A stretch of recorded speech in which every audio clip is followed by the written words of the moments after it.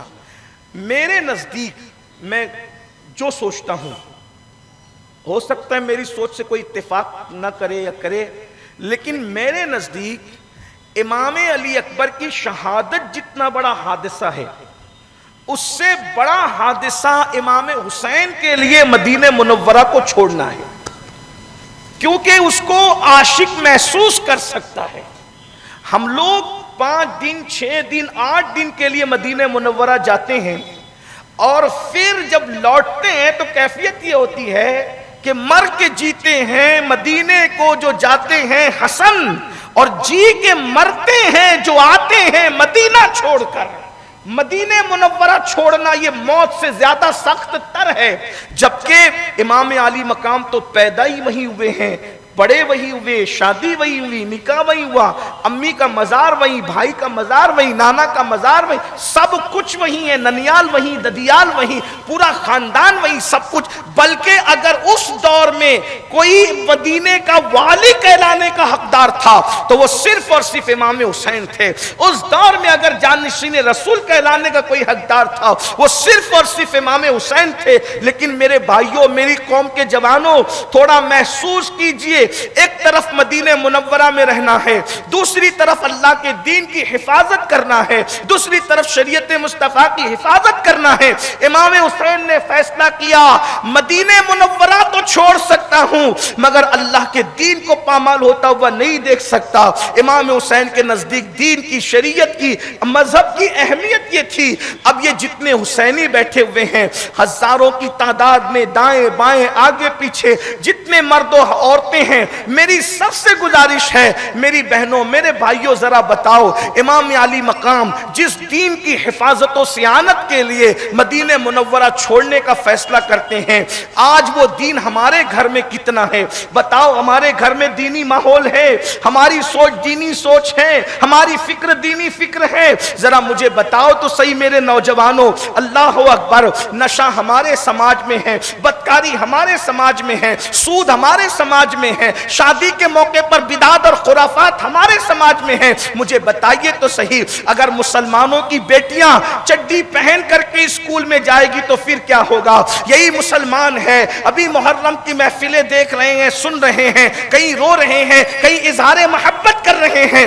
اور جب جلسے سے اٹھ کر کے جاتے ہیں تو کوئی بانسری بجا رہا ہے، کوئی جو ہے وہ معاذ اللہ میلے ٹھیلے میں عورتوں کو دھکے دے رہا ہے۔ ذرا غور تو کیجئے گا میرے بھائیوں، بن سنور کر کے عورتیں، لالی پاؤڈر کر کے عورتیں ان دنوں میلوں کی زینت بن رہی ہے۔ مجھے بتائیے تو صحیح لوگوں کی ہمت کیسے ہوتی ہے ان دنوں بن سنورنے کی؟ اللہ اکبر، رسول اللہ کے گھر کے 17 جنازے بے گور و کفن کربلا کی سرزمین پر موجود ہیں، اور ان دنوں مسلمان اب بھی اپنی مستی میں ہیں، اب بھی اپنی زندگی میں ہیں۔ اللہ اکبر، مسجدیں ویران ہیں، مسجدوں کو ویران کرنے کی کوشش کی یزید نے. امام نے کہا میں اپنے گھر کو ویران کرا سکتا ہوں, اللہ کے گھر کو ویران ہوتا نہیں دیکھ سکتا. اللہ اکبر, میرے گھر کی بیٹیوں کی چادریں چھینی جائیں گی لیکن میں قیامت تک کی بیٹیوں کی چادروں کی حفاظت کرنے کے لیے نکلنا چاہتا ہوں. حسینیوں, دین سے محبت کرو, مذہب سے محبت کرو.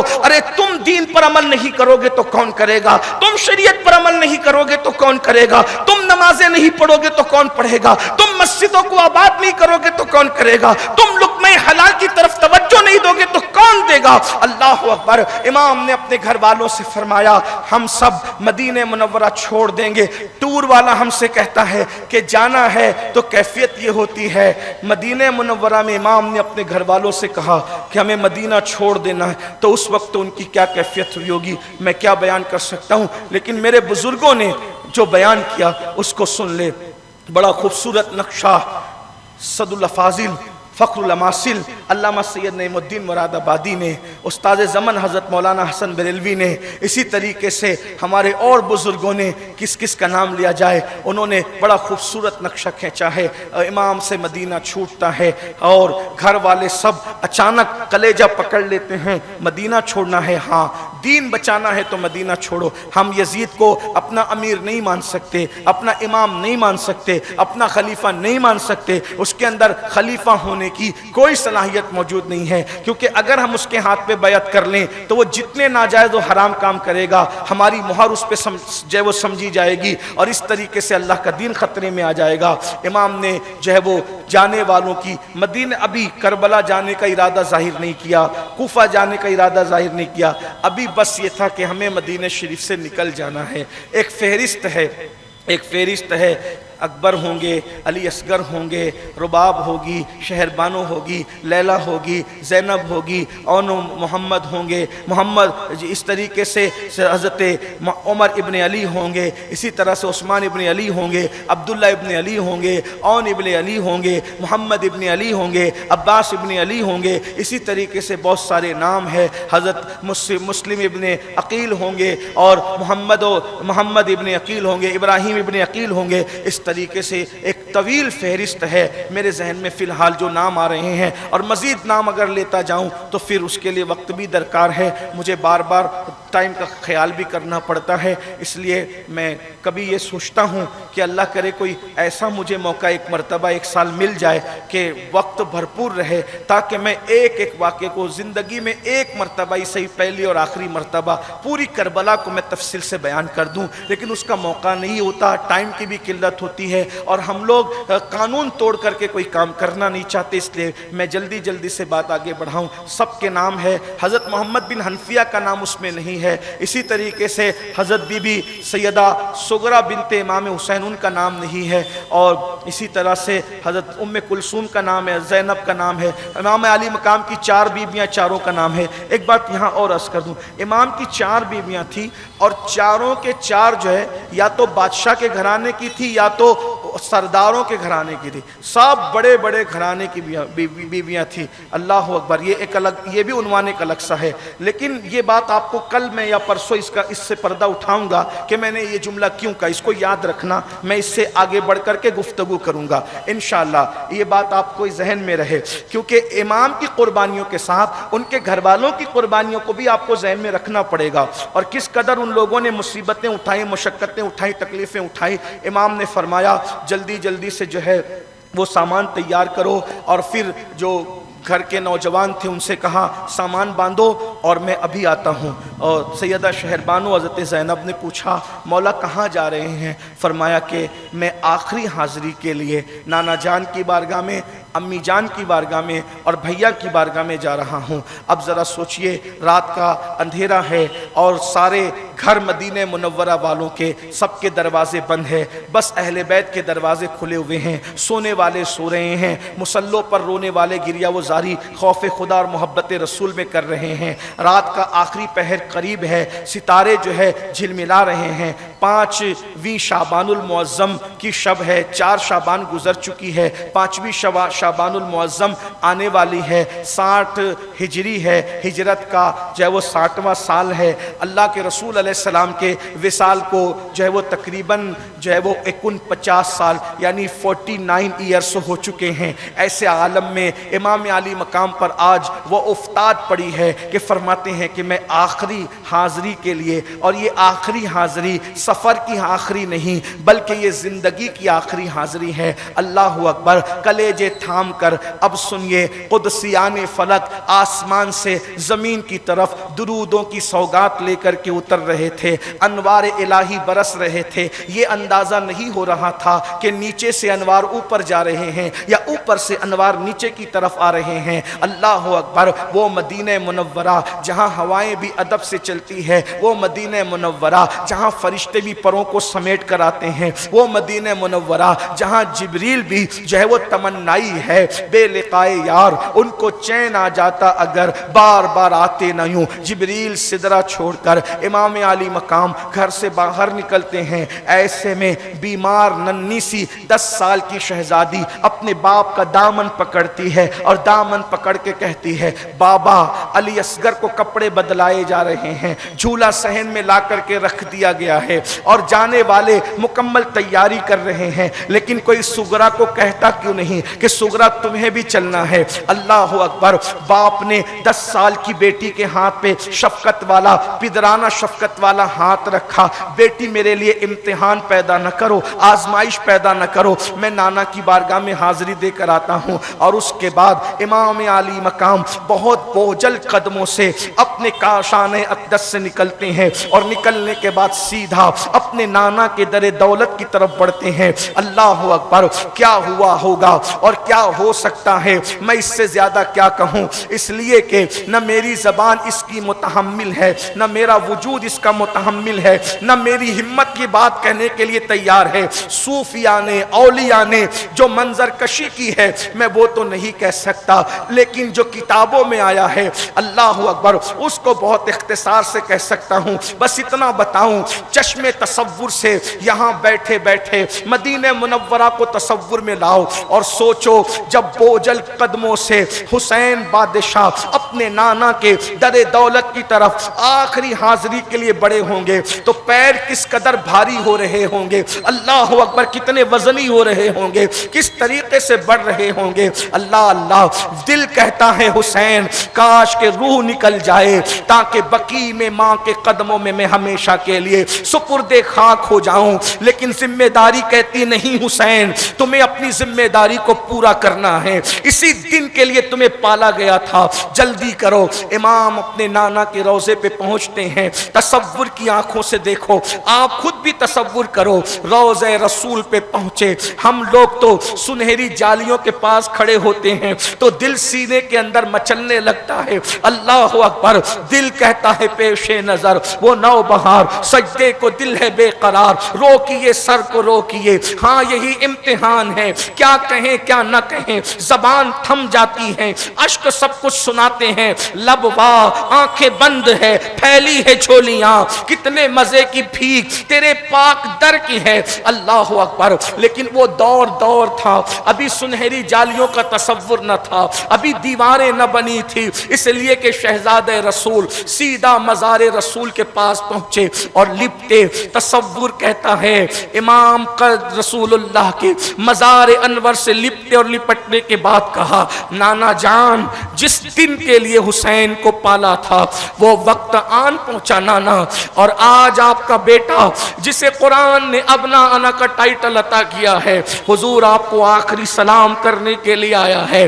نانا جان اب میں مدینہ چھوڑ کر جا رہا ہوں، نانا جان آپ جانتے ہیں کہ میں مدینہ چھوڑنا نہیں چاہتا تھا، لیکن نانا جان اگر میں مدینہ نہ چھوڑوں گا تو دین پہ خطرات کے بادل منڈلائیں گے، اس لیے میں سب برداشت کر سکتا ہوں لیکن دین کو تنہا نہیں چھوڑ سکتا۔ نانا، او میرے نانا، میں آمد مدینہ چھوڑ کر جا رہا ہوں، لیکن میں اتنا جانتا ہوں کہ اب میں کبھی واپس نہیں آؤں گا نانا بس اتنی عرضی لے کر کے آیا ہوں نانا جان کہ جب میدان کربلا میں آپ کا یہ حسین بھوکا اور پیاسا ہو تو حسین ضمیر کا سودا نہ کر سکے نانا آپ مجھے کندھوں پہ بٹھاتے تھے، اس کی لاش نے کربلا کے خاک و خون میں تڑپنا ہے نانا، تو اس لیے میرے نانا اس وقت مجھے صبر کی دعا کریں۔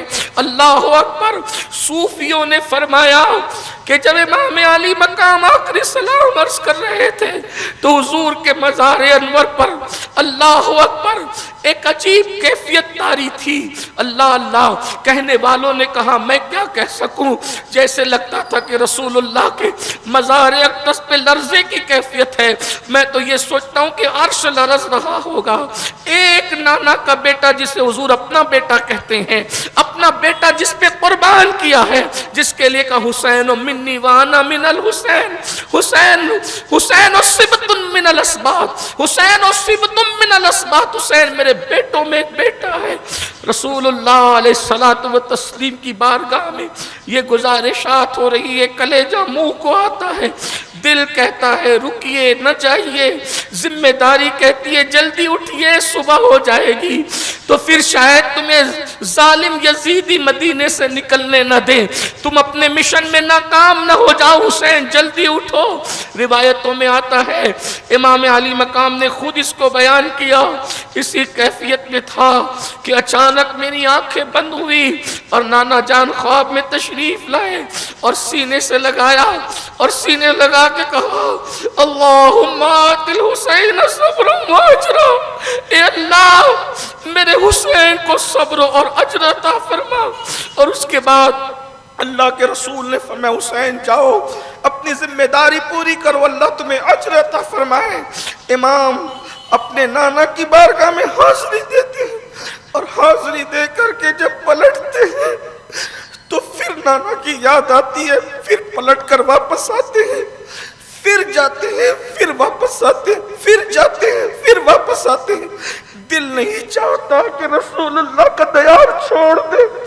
ایسے میں امام اپنے نانا کو آخری سلام کہتے اور کہتے نانا جس امتحان کے لیے آپ نے مجھے پالا ہے، اس امتحان میں کامیاب ہو جاؤں اور آپ کے دین کو بچا سکوں نانا جان۔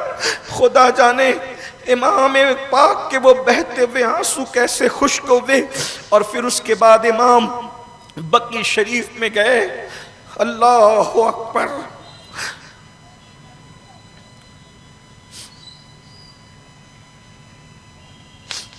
اپنی امی جان کی بارگاہ میں جس کے گھر میں جبریل اجازت کے بغیر نہیں آتا،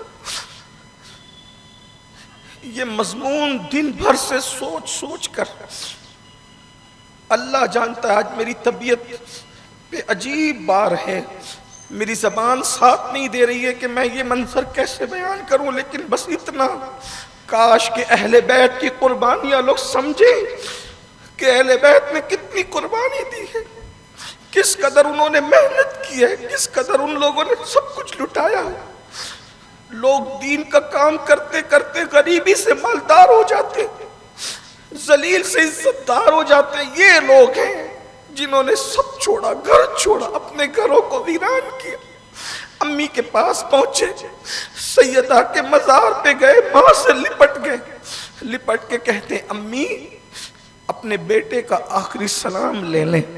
اس وقت سیدہ کے مزار کی کیا کیفیت رہی ہوگی یہ تو صرف دل والے لوگ جانتے، ایمان والے لوگ جانتے، معرفت والے لوگ جانتے کہ کیا کیفیت رہی ہوگی، مگر بس اتنا ہے۔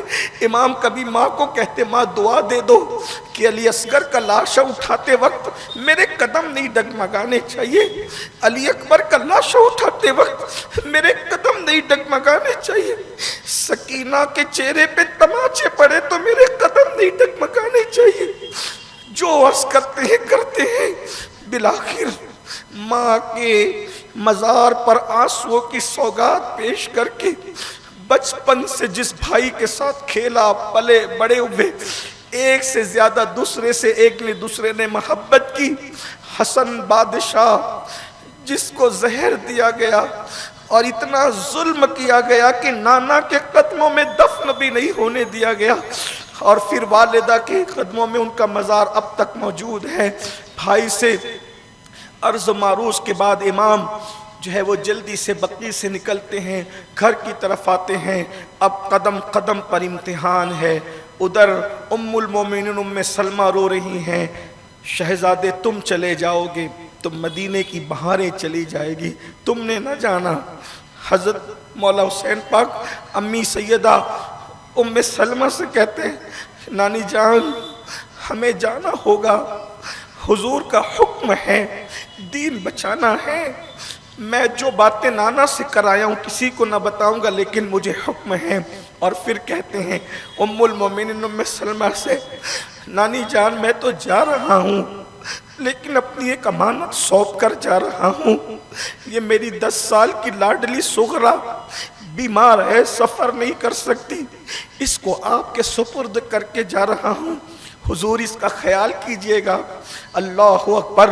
ادھر سیدہ سغرا کو احساس ہے، سب جانے کی تیاری کر رہے ہیں، مجھے کوئی نہیں لے جاتا۔ سغرا کبھی بابا سے لپٹتی ہے، کبھی امیوں سے لپٹتی ہے، کبھی بھائی سے لپٹتی ہے، لیکن سغرا کی محبت سب سے زیادہ اپنے بھائیوں میں جس سے تھی وہ شہزادہ علی اکبر تھے۔ امام نے سوچا میں بیٹی کو سمجھاؤں تو کیسے سمجھاؤں، تو شہزادہ علی اکبر کو کہا اپنی بہن کو منا لو۔ جیسے ہی مولا علی اکبر شہزادی سغرا کے پاس آتے ہیں، کہتے ہیں سغرا اچھا وہ میں اجازت دو۔ کہتی ہیں آپ ناراض ہو کے جا رہے ہیں؟ کہا نہیں۔ کہا پھر مجھے چھوڑ کے کیوں جا رہے ہو؟ بزرگوں نے کہا تصورات کی دنیا بڑی وسیع ہوتی ہے، کرم یہ مجھ پہ کیا ہے میرے تصور نے کہ آج کھینچ لی تصویر یار آنکھوں میں، یہ صرف میرے محض تصورات ہے جو میرے بزرگ صوفیہ سے مجھے ملے ہیں، اتنا تھا۔ سیدہ سغرا نے کہا کہ مجھے کیوں نہیں لے جاتے؟ اگر سواریاں کم ہے تو بابا سے کہو نا کہ میں پیدل چل لوں گی، لیکن مجھے لے کر تو چلو نا۔ تو کہا سواریوں کا مسئلہ نہیں ہے۔ تو کہا پھر اگر آپ کو لگتا ہے کہ کھانے میں کوئی کمی پڑے گی میرے آنے سے، سغرا کا احتجاج تو دیکھیں، تو میں کھانا نہیں کھاؤں گی، میں روزے رکھا کروں گی، اور امیوں سے کہو نا، ابا سے کہو کہ میں بہت کام کروں گی۔ کربلا میں اصغر روئے گا تو میں اس کو سنبھالوں گی، میں اس کا جھولا دوں گی، وہ مجھ سے پیار بھی کرتا ہے۔ علی اصغر کا حال یہ ہے، چھوٹی سی عمر ہے، اس عمر میں بھی وہ مجھے پہچانتا ہے، میں اسے سنبھالتی ہوں، میں اسے وہاں سنبھالوں گی۔ باپ نے بیٹے سے کہا اسے تسلی دو۔ بڑا بھائی چھوٹی بہن کے سر پہ ہاتھ رکھ کے کہتا ہے سغرا تم بیمار ہو؟ کہتی ہے نہیں نہیں، بابا کو بلاؤ میں بتاؤں گی میں بیمار نہیں ہوں۔ سیدہ سغرا نے اپنے بابا کو بلانے کی گزارش کی، اور اس کے بعد جب مولا حسین آئے تو سیدہ سغرا نے کہا بابا میں بیمار نہیں ہوں، بابا میں چل سکتی ہوں، دیکھو میں آپ کو کھڑی ہو کر بتاتی ہوں۔ بزرگوں نے بتایا ہمارے کہ سیدہ سغرا نے حسین بادشاہ کے سامنے اپنی بیماری کا انکار کرنے کے لیے اور اپنے آپ کو صحت مند بتانے کے لیے پوری طاقت کو اکٹھا کیا اور بابا کے سامنے کھڑے ہونے کی کوشش کی، دھڑام سے زمین پہ گر گئی۔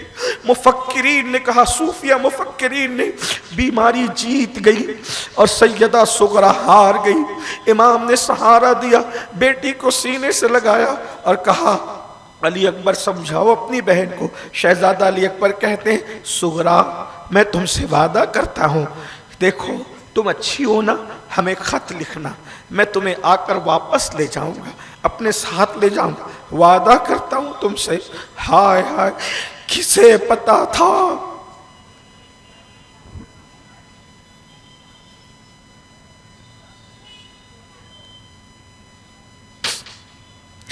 کہ وعدہ کرنے والا خود لوٹ کر اب کبھی مدینہ منورہ نہیں آ سکے۔ شادی کا دولہا تو ہر بہن کا بھائی بنتا ہے، مگر سغرا کا بھائی اب کبھی شادی کا دولہا نہیں بلکہ شہادت کا دولہا بنے گا۔ المختصر یہ کجاوے رکھ دیے گئے، اونٹوں پر سامان رکھ دیا گیا، اور چند رکنی قافلہ جس میں اہل بیت اطہار کے 17 مرد تھے جو بڑے سے چھوٹے تک 17 اور باقی خواتین تھیں، اور اس کے بعد یہ مختصر سا قافلہ رات کے آخری وقت میں مدینہ منورہ سے اس طرح رخصت ہوا کہ مسجد نبوی کے منبر و محراب سر اٹھا اٹھا کر کے اس جانے والے قافلے کو حسرت بھری نگاہوں سے دیکھ رہے تھے۔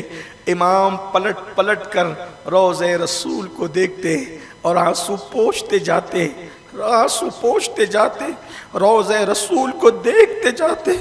اس طرح آج مدینہ منورہ کی بہاریں جو کبھی آج سے تقریباً 50-60 سال پہلے مدینہ منورہ میں آئی تھی کہ حضور ہجرت کر کے مکے سے مدینہ منورہ تشریف لائے تھے اور مدینہ کے در و دیوار کو جگمگایا تھا، آج مدینہ منورہ سونا سونا ہو گیا اور مختصر سا وہ قافلہ گرد و غبار کے اندر چھپ گیا۔ اور اس طرح سے مدینہ کا، کربلا کا مسافر، سیدہ کا لال ہمیشہ ہمیشہ سے مدینہ کے لیے ہجرت کر کے چلا گیا۔ انا للہ و انا الیہ راجعون۔ امام مدینہ منورہ سے نکلے، راستے میں کسی سے ملاقات ہوئی، پوچھنے والے نے پوچھا مولا کہاں کا ارادہ ہے؟ ارشاد ہوا فی الحال مکہ جائیں گے۔ آپ مکۃ المکرمہ پہنچے، تقریباً 8 سے 10 دن کا سفر کر کے آپ تقریباً میرے خیال سے مورخین کی جو اختلافی روایات ہے اس سے صرف نظر کرتے ہوئے 13 یا 14 شعبان المعظم کو، جسے ہم شب برات کا نام دیتے ہیں، امام مکۃ المکرمہ پہنچے۔ مکہ پہنچے، حضرت عبداللہ ابن زبیر پہنچ چکے تھے، حضرت عبداللہ ابن عباس وہیں تھے، اسی طریقے سے اکابر اصحاب جو اس زمانے کے تھے اب تو وہیں پہ موجود تھے، سب نے امام کا استقبال کیا۔ امام نے سیدہ خدیجۃ الکبریٰ کے گھر میں قیام کیا، جو ان کا آبائی مقام وطن تھا، آبائی گھر تھا، وہاں قیام فرمایا، اترے، لوگ جوق در جوق آنے لگے، اور اسی درمیان میں کوفیوں کے خطوط آئے، تقریباً 150 خطوط کوفیوں کے ایک کے بعد ایک آتے رہے، اور ایک خط میں لکھا تھا حسین ہم نے یزید کی بیعت نہیں کی، اور ہم نے سنا ہے آپ نے بھی بیعت نہیں کی، آپ کوفہ آئیں، ہم آپ کے ہاتھ پہ بیعت کرنا چاہتے ہیں تاکہ اس طاغوت سے اللہ کے دین کو بچائیں۔ اور خطوط کے مضمون جدا جدا ہے، بالآخر یہ بات بھی سامنے آئی اگر آپ نہیں آئیں گے ہم مجبوراً یزید کے ہاتھ پہ بیعت کر لیں گے، اور جب قیامت میں اللہ پوچھے گا کہ اس طاغوت کے ہاتھ پر، فاسق و فاجر اس پلید کے ہاتھ پہ بیعت کیوں کی، تو ہم کہہ دیں گے تیرے محبوب کے نواسے کو، تیرے حبیب کے بیٹے کو ہم بلاتے تھے، انہیں اپنی جان پیاری تھی، انہیں اپنی اولاد پیاری تھی، وہ نہ آئے، اس وجہ سے ہم نے بیعت کر لی، آپ جو چاہیں رب کو جواب دیں۔ امام نے پڑھا، لرز گئے، لرزتے آپ نے فرمایا ہم کوفہ جائیں گے۔ اتنا سننا تھا، حضرت عبداللہ ابن عباس نے پیشانی کو بوسے دیے، کہا حسین بادشاہ یہ کیا کر رہے ہو؟ کوفے والے وعدہ خلاف کرتے ہیں، کوفی لا یوفی، ان کے وعدوں کی پرواہ نہ کریں۔ آپ کے ابا کے ساتھ انہوں نے کیا کیا، امام حسن کے ساتھ کیا کیا۔ اس وقت روئے زمین پر آپ سے افضل کوئی انسان نہیں ہے، آپ سب سے افضل ترین انسان روئے زمین پر ہو، آپ اپنے نانا کی آخری نشانی ہو۔ اس وقت رسول اللہ کا سگا نواسا دنیا میں کوئی موجود نہیں ہے، آپ مصباح الجنان ہو، آپ چراغ جنت ہو، آپ آبروئے مذہب ہو، اس لیے آپ نے نہیں جانا۔ امام نے وہ سارے خط انڈیل دیے ابن عباس کے سامنے، آپ نے فرمایا ٹھیک ہے اگر اس طرح کی بات ہے تو اپنے کسی معتمد کو آپ پہلے کوفہ بھیجیں، وہاں حالات کا جائزہ لیں، اگر حالات سازگار ہوں پھر آپ خوشی سے جائیں، ہم نہیں روکیں گے۔ حضرت ابن عباس کہتے ہیں بڑے عظیم بزرگ ہیں، حبر الامہ، رئیس المفسرین، سید المفسرین، ابن عباس فرماتے ہیں کہ نبی کے گھر کا بچہ جانتا تھا کہ امام حسین کربلا میں شہید ہوں گے،